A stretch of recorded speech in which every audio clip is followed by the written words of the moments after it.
Isang napakagandang gabi, mga palangga at hindayan na. Tiyabach!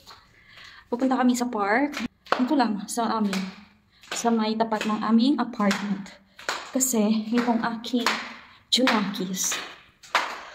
Umiyak siya sa bahay kasi hindi siya nakagala today.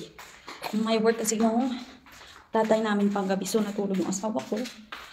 At ako naman kasi kanina, may ginagawa sa bahay. So, dahil maliwanag pa, iikot kasi Indaya na doon sa may park lang na malapit sa amin. Or sa may baba lang ng aming apartment.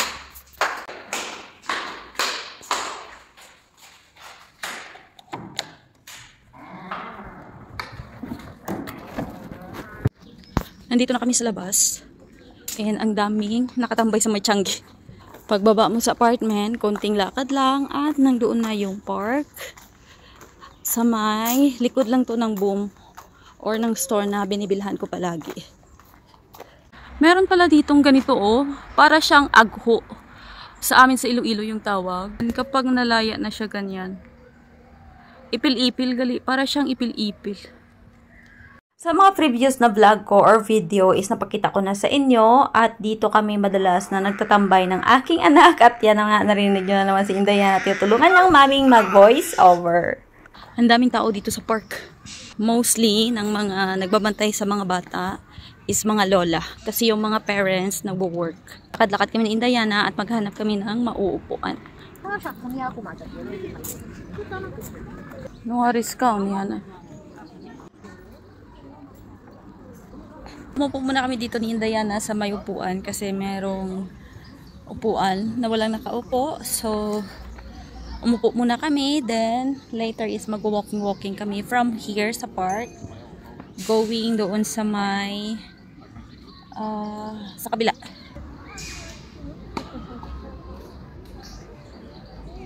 Nag-uumpisa na kaming malakad-lakad ni Inday dito sa aming area at may nakita kaming isang malaking puno ng nok or walnut. So, diba? At ang dami-dami ng bunga nito. May nakita akong malaking puno ng apple. Papakita ko sa inyo. Dito lang ito sa may dinadaanan namin ng aking anak. Kasi umiikot kami. Yan siya. Is yung malaking puno ng apple. Yan yung kanyang bunga. Hitik na hitik rin sa bunga ng apple. Lagyan natin yung panayanan sa may tanong. Plache! Hindi niya nagustuhan ang pagbutang sa tiil niya sa may dahon. Kami ng mga tao sa park. 9 na ng gabi, pero madami pa rin yung pumupunta kasi grabe talaga yung init today. Umabot kami ng 40 degrees. Mostly ng mga tao lumalabas at sa mga ganitong oras kasi maganda magtambay sa park. Especially kapag may anak ka, mag-enjoy talaga sila sa mga park dito. Kasi ang daming mapaglalaruan ng mga bata. Hinhingal na ang nanay, kalakat, and it's good. Para ang akod nga mga taba-taba ma-dispose. Ma-dispose. So, mapuli na kami sang akod nga bata. Kay alas 9 na sang gabi. Pero masanag pa siya. O, diba? Kapit na kami sa aming bahay at aakyat na kami sa aming kastilyo. Kastilyo.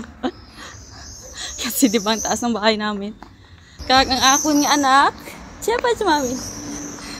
Naampawan na siya sa iya nga kahibion. Hay kahapo.